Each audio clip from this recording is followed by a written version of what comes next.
Está gravando. Pronto. Então, nós já vimos o efeito de batimento, certo? No efeito de batimento, eu vou ter essa função quando eu tenho duas frequências próximas, que pode ser visto. Por aqui eu tenho uma frequência A, uma frequência B, certo? E uma menos a outra, eu vou ter esse sentimento de batimento. Isso é dado pela frequência 1 menos a frequência 2, que pode ser visto na frequência ou em radianos por segundo, no caso de ômega. Ômega 1 mais ômega 2, que será sentido essa diferença na frequência. Essa diferença entre as frequências quando elas são próximas. Agora vamos para o efeito Professor, Doppler. Pode falar. essa é uma pergunta. Esse F1 sempre será o valor de maior frequência? Não, é a primeira frequência. A primeira frequência? É a frequência mais baixa. Ah, tá, entendido. F1 é a frequência mais baixa, F2 é a frequência mais alta. Tá bom? Então, Ok. o que é o efeito Doppler? O efeito Doppler, aqui tem um resumo, é uma mudança de frequência detectada em relação à frequência emitida por uma fonte por causa de um movimento relativo entre a fonte e o detector. Veja bem, quem aqui já ficou parado e viu uma ambulância com aquele som se aproximando? Veja, quando ela vem se aproximando, o som vem com uma determinada intensidade e ele parece ter, a gente parece que está percebendo o som que vai mudando. Quando ela passa, a gente percebe também uma mudança desse som. Não é isso mesmo? Vocês já perceberam isso? Sim, Paulo, sim. Professor. Isso acontece porque você está parado, mas como ele está em movimento, quem está emitindo o som está em movimento, a onda, a primeira onda, no momento T1, podemos dizer assim, ela é emitida. Só que no momento T2 é emitido uma outra som, porque o carro continua em movimento. Então, quando chega no seu ouvido, você vai chegando às superposições dessas ondas. O que vai percebendo que a frequência é alterada, mas na verdade a frequência não está alterada do som.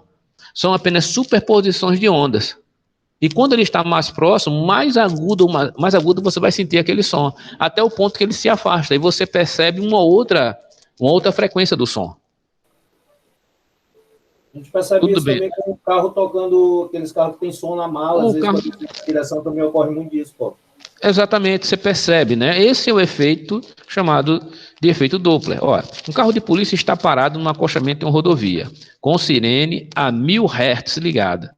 Se você também estiver parado no acostamento, ouvirá o som da sirene com a mesma frequência. Tudo bem. Porém, se houver um movimento relativo entre você e o carro de polícia, você ouvirá uma frequência diferente. Se você estiver se aproximando do carro de polícia a 120 km por hora, por exemplo, ouvirá uma frequência mais alta, de 1096 Hz, um aumento de 96 Hz. Se estiver se afastando do carro de polícia, você vai ouvir uma redução de 96 Hz a essa velocidade. Essas variações de frequência relacionadas ao movimento são exemplos do efeito Doppler. Esse efeito foi proposto, embora não tenha sido perfeitamente analisado, em 1842 pelo físico austríaco Johann Christian Doppler. Foi estudado experimentalmente em 1945 por Buys Ballot, na Holanda, usando locomotiva que puxava um vagão aberto com vários trompetistas, o cara tocando dentro. Veja que maravilha. Então, o efeito Doppler, ele é observado não apenas em ondas sonoras, mas também em ondas eletromagnéticas, como as microondas, as ondas de rádio e a própria luz visível. Ainda que com a luz é um pouco mais complicado, porque o movimento do objeto tem que estar numa velocidade muito grande. Que a velocidade da luz, assim como a velocidade das ondas eletromagnéticas, são consideradas a velocidade de 300 mil quilômetros por segundo. Então é muito rápido, né?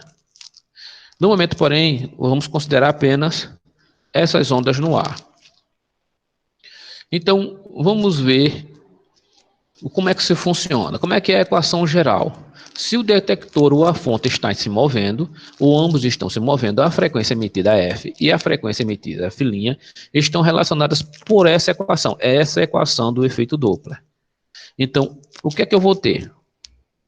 Eu terei uma frequência, certo? que ela vai ser afetada pela velocidade do som, velocidade de propagação, ok? Com relação a VD, que é a velocidade do detector em relação ao A, e VF, que é a velocidade da fonte. Então, eu vou ter V mais ou menos a velocidade do detector, dividido por V mais ou menos a velocidade da fonte. Essa aqui é a equação geral do efeito Doppler. É uma relação entre velocidades e a frequência original, a frequência da fonte. Tudo bem? Para resumir, se você está se aproximando, você tem um aumento da frequência. Se você está se afastando, você reduz. Ou seja, se uma coisa está se aproximando, eu uso mais. Se está se afastando, eu uso menos. Tudo bem até aí? Tudo bem. Então, o que é que ele está vendo aqui, ó? Para fazer essa demonstração, ele vai colocar o seguinte. Quando o detector está se movendo em relação ao A e a fonte está parada em relação ao A, o movimento altera a frequência com a qual o detector intercepta a fonte de onda, as frentes de onda, e, portanto, a frequência da onda sonora detectada. Lembrando que a gente está tratando de ondas longitudinais, então eu tenho aquele impacto. A onda vai se movendo, né, por pressão. E no momento que um está se movimentando e o outro está parado, aquela frequência detectada ela começa a alterar. Então você vai perceber uma alteração da frequência. Se a pessoa está se aproximando de um ponto, de um determinado objeto, então aquele objeto que está detectando vai perceber uma frequência mais alta. Se estiver se afastando, uma frequência mais baixa. É difícil de entender isso? Negativo. Não é difícil de entender. Então, basta você olhar para essa imagem. Aqui está o ouvido humano. Se o camarada se aproxima, aquela relação que eu estou vendo aqui, ó, vai alterar a frequência e aumentar a frequência. A frequência será multiplicada. Eu vou ter a frequência original e ela vai multiplicar por um valor. Se ela estiver se afastando, eu vou ter V menos VD dividido por V menos VF. Eu vou ter um número pequeno e essa frequência vai ser menor. É só isso. Isso não é difícil, é? É por isso que quando o carro se aproxima de nós, você escuta ele mais agudo. No momento que ele passa por nós, aquele agudo do som, ele não parece ser tão agudo agora. Ele parece ser um pouco menos agudo. Não é isso mesmo? Sim. Pronto. Também pode usar como detector ou fonte de parada. Então eu tenho a figura 1719, que é essa daqui, ó. Eu tenho uma fonte de onda estacionária, tá vendo? Emitindo som para todos os lados. Mostrando como uma separação do comprimento de onda. Então, esses espaços que eu tenho são o comprimento de onda, que se expande de forma radial na velocidade v. Então, eu tenho essas ondas que estão crescendo, né, estão se desenvolvendo a uma determinada velocidade v, com um comprimento de onda, uma distância entre elas de lambda. Tudo bem até aí? Nenhum problema. Um detector representado uma orelha que está se movendo com velocidade VD. Então, essa orelha também está se movendo para cá ou para cá com a velocidade VD. Está indo para fora, ou que ela está se movimentando, tanto para um lado quanto para o outro. Depende de como você queira analisar. Em direção a uma fonte estacionária F, cujas ondas esféricas de comprimento onda e frequência F se propagam a velocidade ômega do som do ar. Então, esse negócio está vindo, essa orelha está vindo para cá. Ou ela pode estar se afastando, mas agora eu estou vendo a orelha vindo para cá. Então eu tenho esses comprimentos de onda, eu tenho essa frequência. Quando ele se aproxima, ele vai perceber esse som de uma maneira diferente, porque ele está se movimentando em relação à fonte. Se ele está se movimentando, ele vai sentir essa frequência mais alta. É só isso. Não tem dificuldade nenhuma. Agora, se ele considerar que o D está parado, certo? Que é aqui, ó. Meu amiguinho está parado, eu estou com a frente de onda vindo e depois ela passa. O que acontece?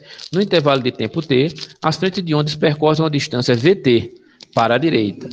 E o número de comprimento de onda nessa distância VT é o número de comprimento de ondas interceptados por D no intervalo. Esse número é VT dividido por lambda, que é o que ele vai ter aqui, ó.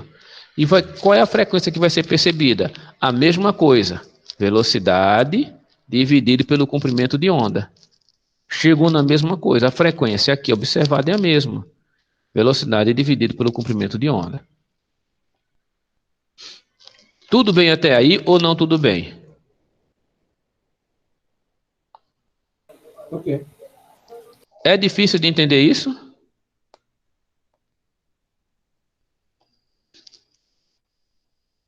Tudo que ele quer chegar é a velocidade, a frequência captada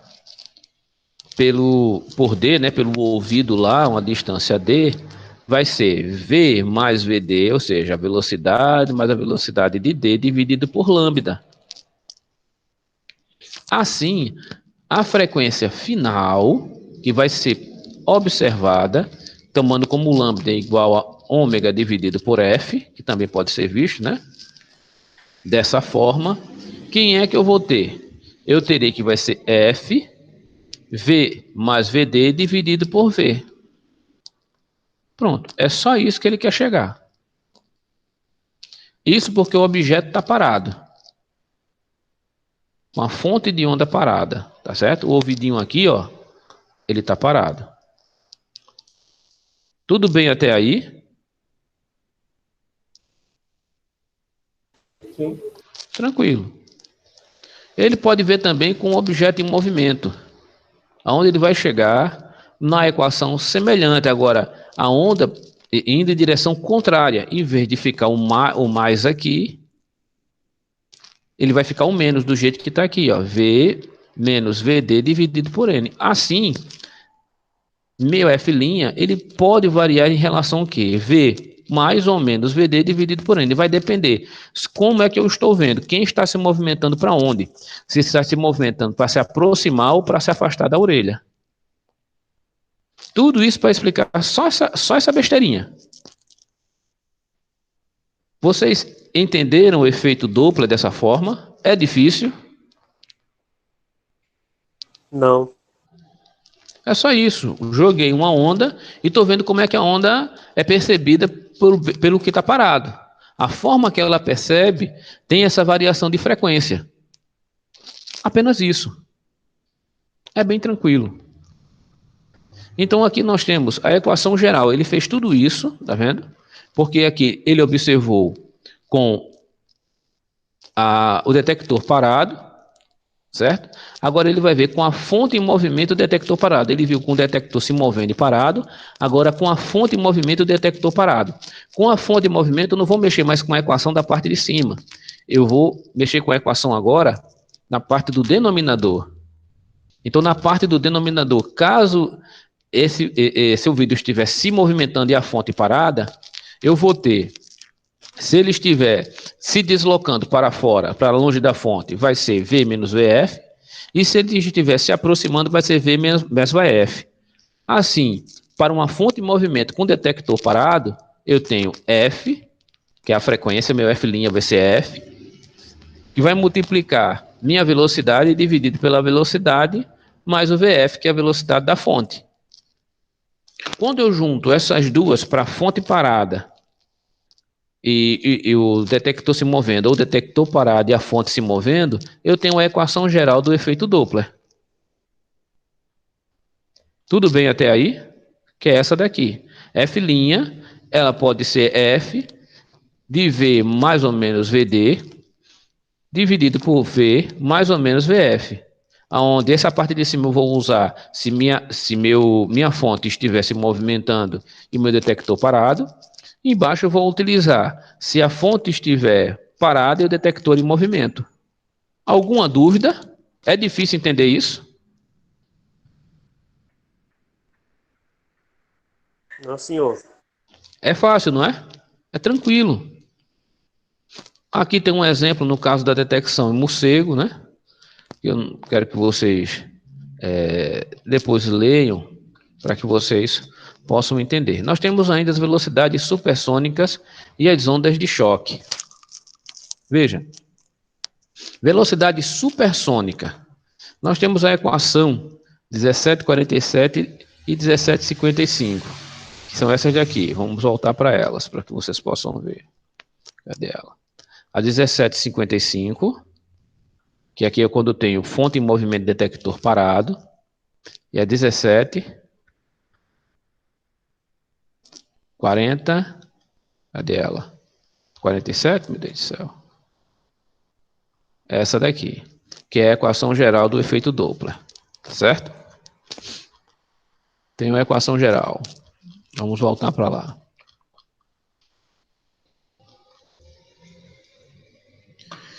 Se uma fonte está se movendo em direção a um detector estacionário, em uma velocidade igual à velocidade do som, ou seja, quanto é a velocidade do som? No ar livre é 20 graus. Quanto é? 343 metros por segundo. Exatamente. Aproximadamente 343 metros por segundo. Se FV for igual a V, a frequência detectada F' é infinita. Porque isso daqui vai tender a zero. Se você olhar para a equação, aqui, ó. Se V for igual a FV, quanto é que dá essa subtração? NV menos FV. Se eles forem iguais, quanto é que dá essa subtração? Um menos o outro.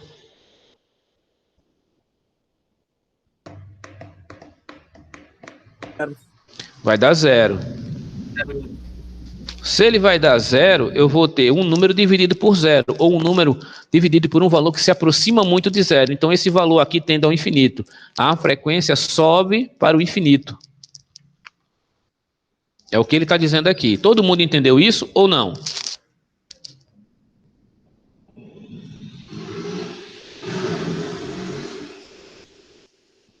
Alguém não entendeu?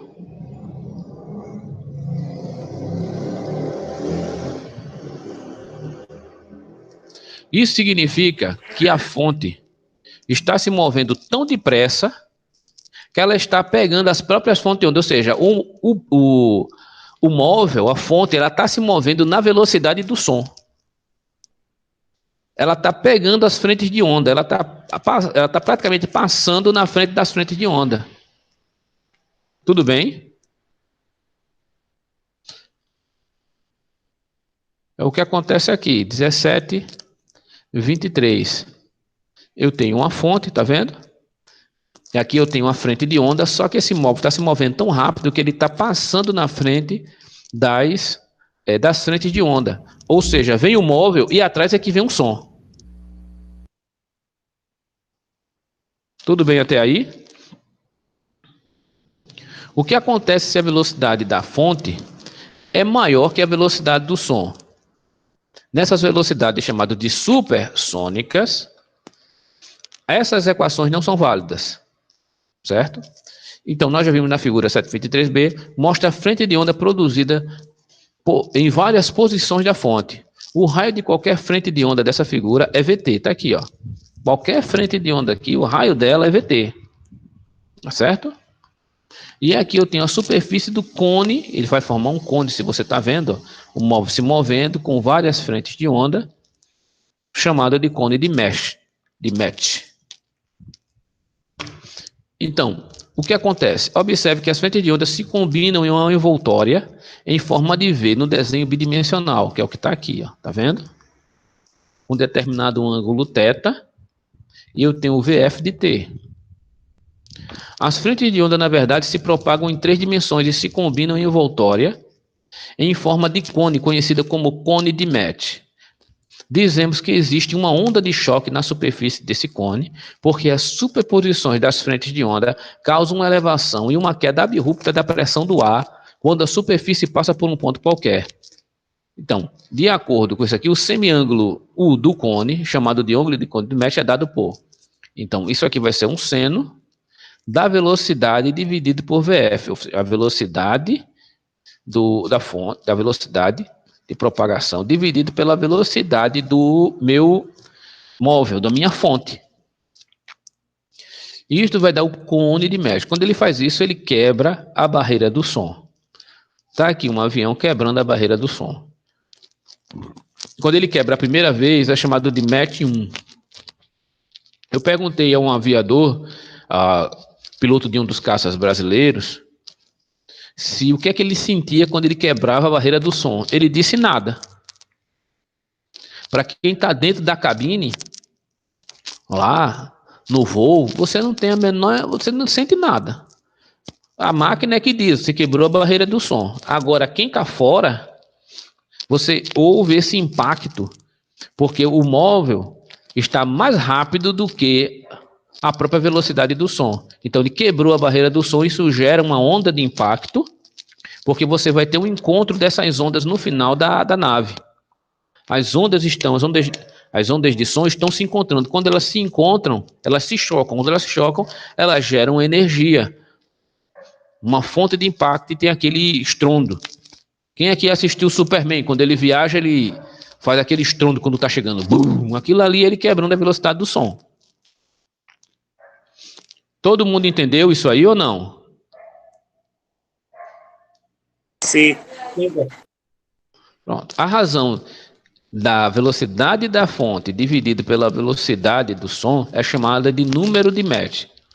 Quando você ouve dizer que um avião voou em Mach 2, 3, significa que a velocidade do avião era de 2,3 vezes maior que a velocidade do som no ar que o avião estava atravessando. Só isso. A onda de choque gerada por um avião ou projétil supersônico produz um som semelhante a um som de uma explosão. É um estrondo sônico, porque as ondas estão se chocando. Quando elas se chocam, é como se elas estivessem explodindo. Tudo bem até aí? Deixa eu ver aqui. Alguém está pedindo para entrar? Alguém mandou mensagem? Não. Saiu o Laerte, não foi? Ele não voltou mais, não?